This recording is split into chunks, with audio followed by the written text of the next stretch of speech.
All right, everybody.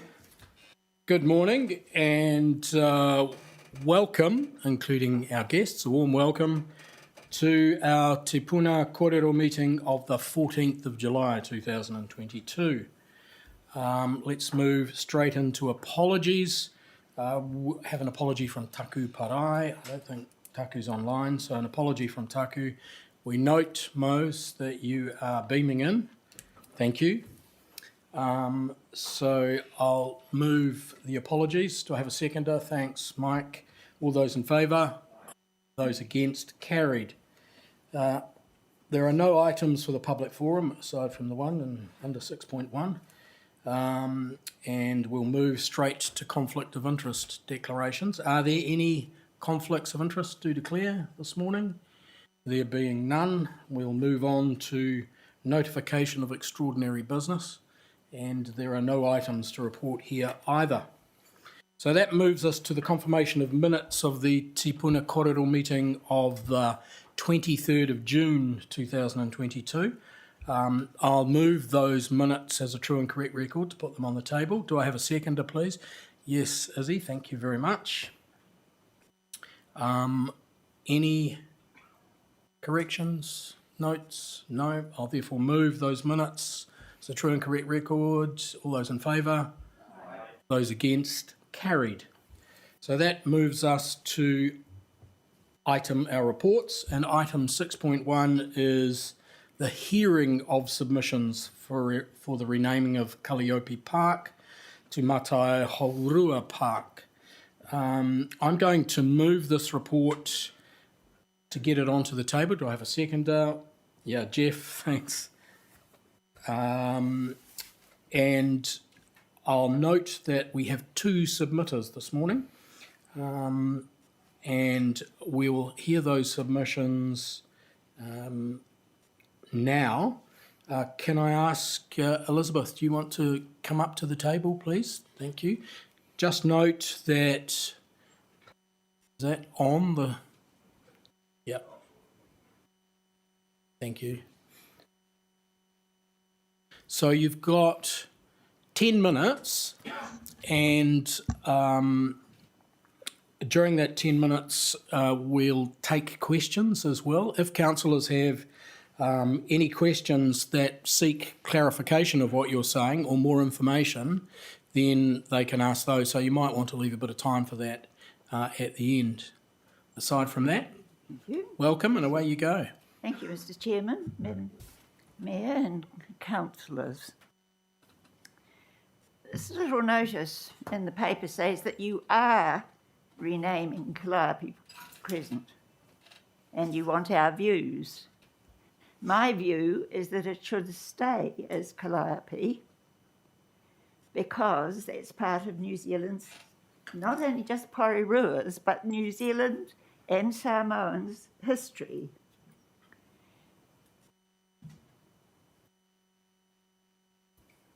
At the moment, the New Zealand schools are being set up to teach New Zealand's history. The Maoridom of New Zealand want this to be done.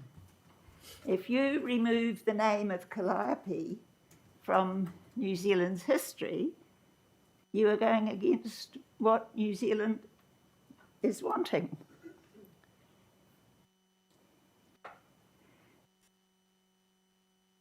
It would be a great shame to allow a local tribe to remove the history of the country. I presume it says here that you are changing the name. I presume that I'm not allowed to ask you questions, so I have to presume that you have gone through all of the procedures to change the name of the park. I know there are quite severe laws, rules and regulations to changes of parks in New Zealand. So I presume that you have already done that, which means that my speaking to you won't be of much import because it's already done. If for some reason you have to change the name of the park now that you've been through these procedures, to request that you can do this, then I suggest that you change it to one that the children who use the park and the people who use the park can feel comfortable with and is a happy sounding name, such as Aparo Park, in remembrance of Mr. Aparo Joyce, who did so much to change the park from a reserve to a park and have all of the equipment installed for the children to play. Before that happened, it was just a grass plot, a reserve.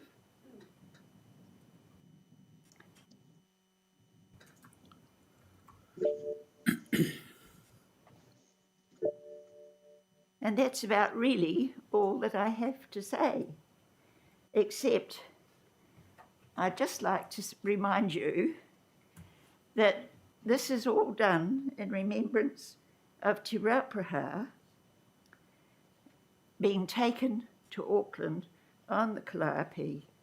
I'd also like to remind you that my great-great-grandfather was taken to Auckland at the request of Governor Grey, but not on the Calliope, on another ship. So my ancestors were here and actually knew Te Raupraha. After he'd been to Auckland, it changed his life. When the Calliope took him to Auckland, it changed his life. He became a Christian. He didn't return, as my understanding, and my family stories say that he didn't return to Porirua, but returned to Otaki, to his mother's people.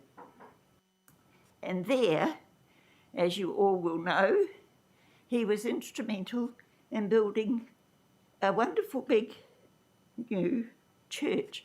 I don't think he actually survived to see it finished, but it was a special church and was built in a Maori manner. And down the centre aisle were the supports, the people supporting the ceiling, the roof, in the manner of a Maori building. Apparently it was a very beautiful church when it was finished. And my advice to this committee would be Te Raupraha became a Christian, and I'm sure that a Christian would advise forgiveness, to forgive the people that took him to Auckland, despite the fact it changed his life.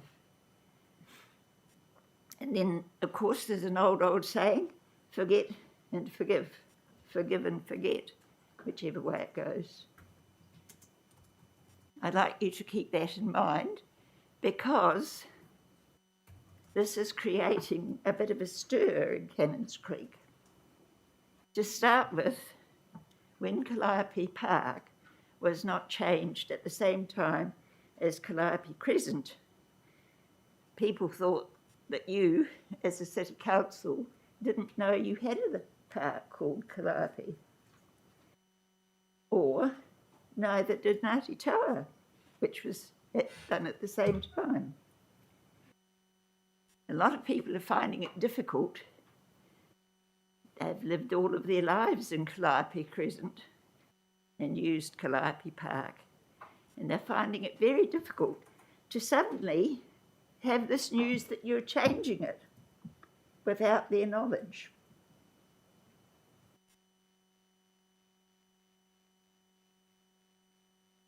And, sir, that's all I have to say, just to request you to think very seriously about this, because it's probably going to lead to a bit of,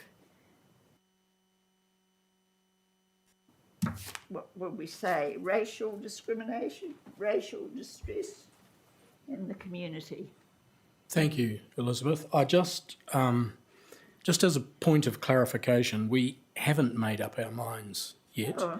So, and this is part of the process, these hearings. So we have 10 written submissions and 2 oral submissions from yourselves. And we will consider whether the name will change at a later date once we've taken these things and other things into consideration. So we haven't made that decision, and we're not making it today, okay? We're listening to you. Oh, well, thank you Okay. for the opportunity, but people are under the impression that it's changing.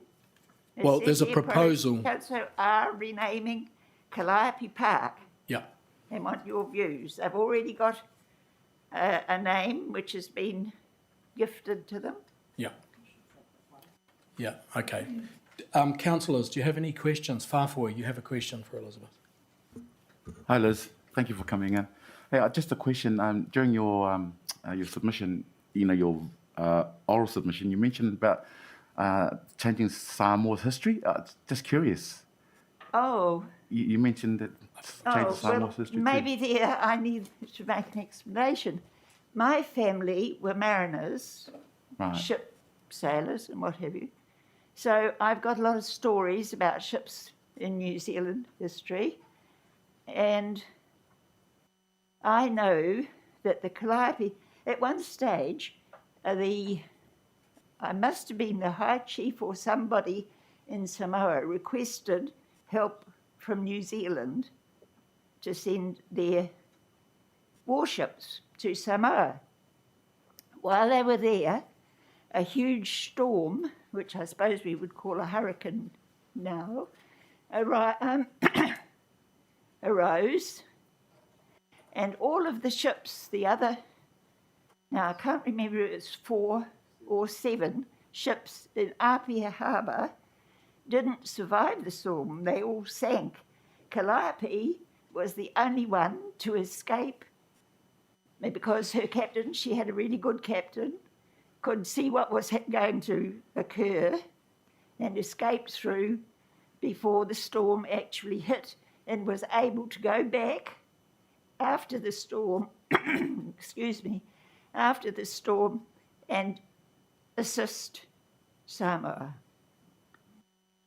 And we have a lot of Samoans living in Cannons Creek who probably don't even know that.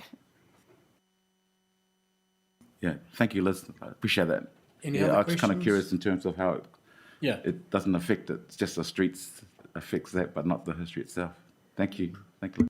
Any other questions, councillors? If not, thank you very much. Thank you. And Terry, your chance to have your 8 or 10 minutes, 8 minutes if you want to have questions. Sorry? Teddy.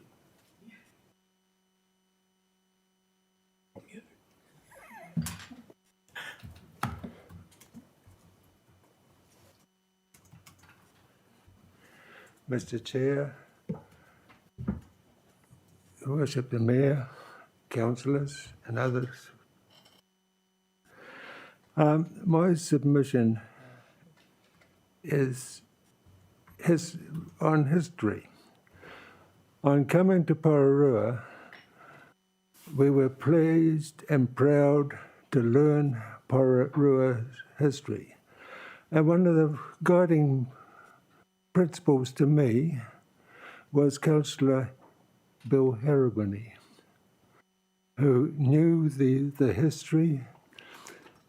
He regretted that some of the places on Aotea were lost and not included, but he was proud of the history of the place and he hoped that it would last. But apparently we have to move on. It's now 2022.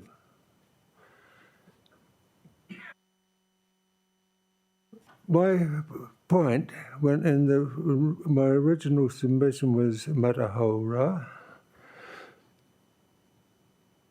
that is just one of many names for that canoe. It's deeply rooted in tribal history throughout New Zealand.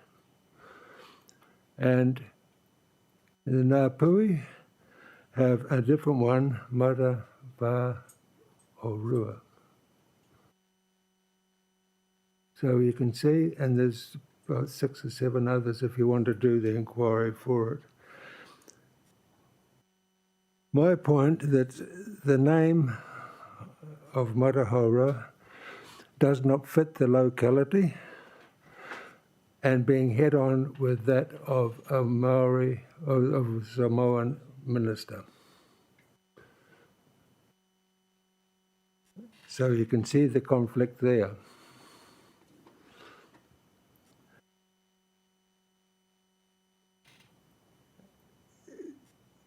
By removing the name of Calliope, doesn't change the written or oral history of our country or of Porirua. And what should have been, if it was so important, should have been a figurehead for the landing, not Porirua East.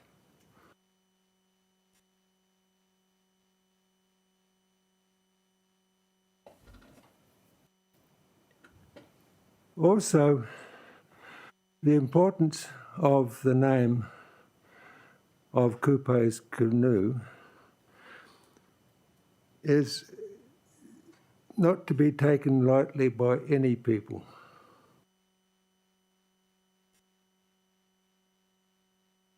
Because of sensitivity, I won't go into any further matters on that one. But I was aware that what used to be the volleyball park had no name. And in about 1989, 1990, Senior Constable Apollo Joyce did a survey of the Cannons Creek people through the church leaders and elders, and everyone in unison said, "You're the man for that position." But seeing he was alive, he would not accept it. So he took the first option, like all the other parks in Porirua, that like Waihora, Ngātauni, Porirua Park, Cannons Creek Park, all have the localities with the parks next. So he decided that Calliope, with its historic significance, would be the one, yet Warspite Park has the larger frontage. Both identities to that area.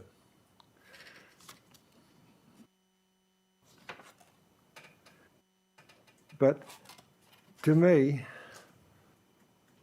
this whole process has been very, very rushed.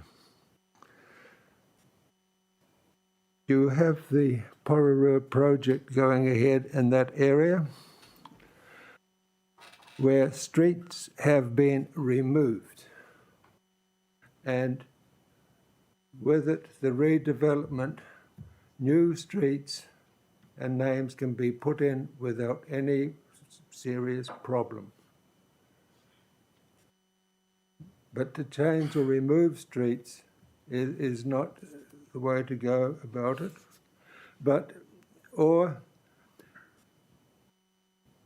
just leave it to the city fathers, but to do and involve the community in the naming of the same area. I can recommend names apart from Apollo Joyce, a very long serving councillor, Councillor Elaine Annandale. We already have a park after another councillor. Why shouldn't you follow suit and do the same here? It will remove any animosity or without feeling anywhere. The other one, another two actually, there's Setu Messina, David Isaiah, other reputable ministers from that area, who in my time here has served the whole community and were very dedicated to the area and worthy of mention. I believe that if Calliope Park has to be removed, don't blight it with any names that doesn't suit the area. I think that spiritually the name Mata Haurua is not right for a park. Thank you very much. Thank you, Teddy. Councillors, are there any questions that you have? No, if not. So I thank you both, Elizabeth and Teddy, for coming along and doing your submission or giving us your submission verbally. Thank you. The only thing is, what I advise all the councillors here is to know, how did I find out, or we find out, of these submissions? The Porirua grapevine, which is not right. You can hide things in electronic devices, but there's 80% of us out there don't have it. So there must be ways and means to getting to us people. And that's a request that... You make a good point, Teddy, thank you, which we'll take on board. Thank you. Thank you very much, both of you, for coming along. All right, councillors, so we have receiving the submissions today. We're not discussing the issues. Yeah, you're both able to go now if you wish, or if you want to stay, you can stay as well. Okay, so I'll now move the recommendations. All those in favour? Those against? Carried. Thank you. That now moves us to item 6.2 on the agenda, which is the Mana Squash Club lease area extension. I'll move that to get it onto the table, seconded by Mayor Baker.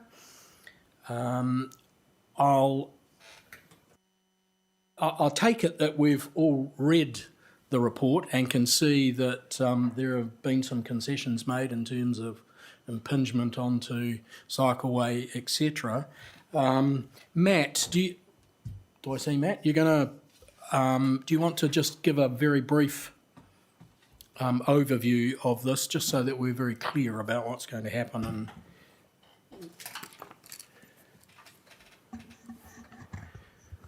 thank you, Mr. Chair. Morning, Mr. Chair, Madam Mayor and councillors. So the purpose of this report is to seek agreement from the committee to approve the proposed building and lease area extension at Ngāti Toa Domain. So the council's wearing two hats in this regard. The first is as the administering body of the reserve, and the second is as the delegated authority of the Minister of Conservation. That's why the report's got two approval recommendations, so that's recommendations 3 and 4. Officers carried out consultation as required under the Reserves Act for leasing on recreation reserves. As you'll see in the report, 9 submissions were received. Several were opposed to the proposal, and many sought changes to the proposal to address their concerns.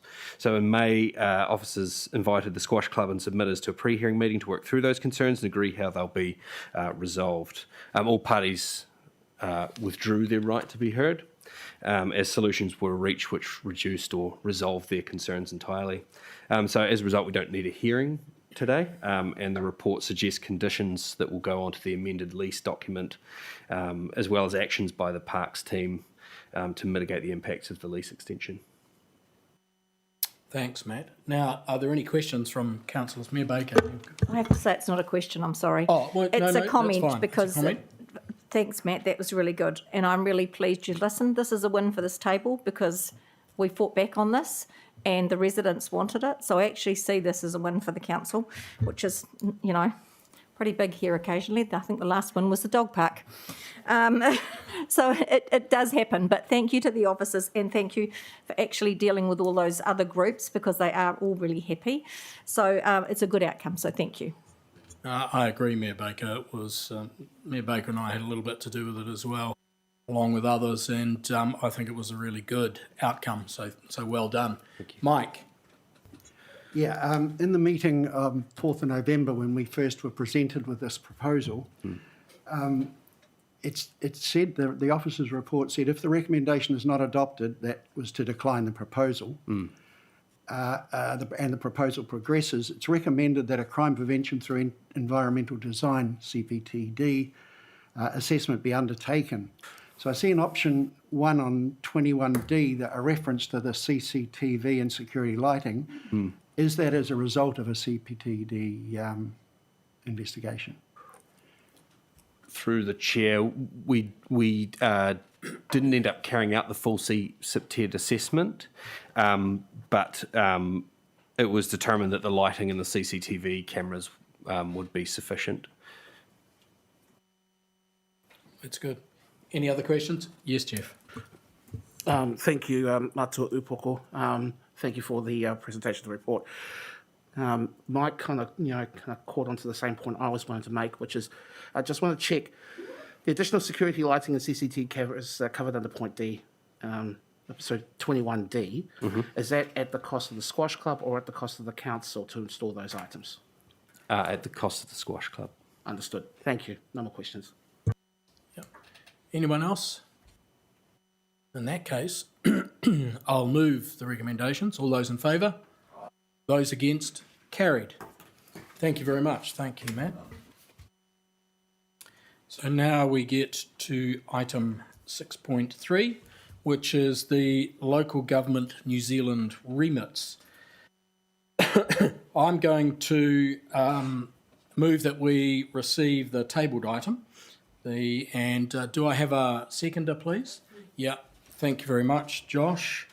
But before we move into the report, I'd like to include a chair's recommendation, and we have that contained in this information here. Add remit number 6. That's the polling of Local Government New Zealand members. That's proposed by New Plymouth District Council. And this is a late remit, and I hope we've all seen it. And it's been added to this year's AGM. And it's requesting a policy that LGNZ poll its members on any significant issue affecting local government in the country prior to making that decision.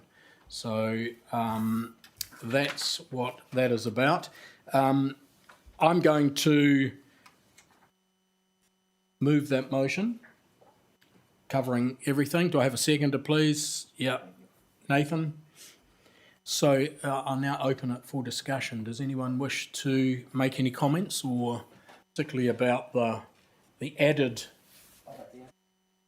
anything, Jeff? Anything? Yeah, go for it. Kia ora no Matua Upoko me he kunihira katoa.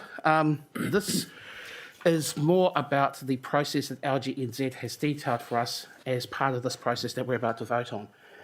I'm going to have this on the record because this council passed a proposed remit for LGNZ regarding puppy farming. LGNZ wrote back to this council and said it's not going to include it in its discussions at the AGM, which is next week. I know that Councillor Wehapi and I know we won't be the only ones, were disappointed by LGNZ's decision to not include that. It had, as I understand, been given approval by the Metro Councils as well. So there was significant support for going to the to plenary. I'm going to reiterate 2 points. One, their first argument was that in LGNZ's view, there isn't evidence that puppy farming is more than a localised issue and relevant to local government as a whole. I strongly disagree. The second assumption was that if you make this presumption that it's only places like Porirua, you create a stigma about cities like Porirua. I point out that this council has chosen to lead locally on a nationwide issue and has sought and gained support from other councils across the country. This is important. If LGNZ wants to spend its time debating other issues, so be it. And nothing in these remits is something that I would oppose at all if I was on the floor of the debate about it. But we are supposed to have a democratic process in terms of debating this issue. I think LGNZ has made a mistake, but more importantly, it has potentially created a stigma for people living in Porirua or who want to live in Porirua about how we're trying to help make sure it's safe when it comes to dogs. Kia ora. Thank you, Jeff.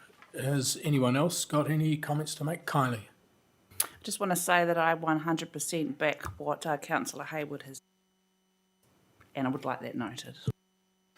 And I guess we can also note that there's always next year as well in terms of moving forward. So sometimes persistent wins out, well, often persistence wins out in the end. Okay, I'll now put the motions. All those in favour? Aye. Those against?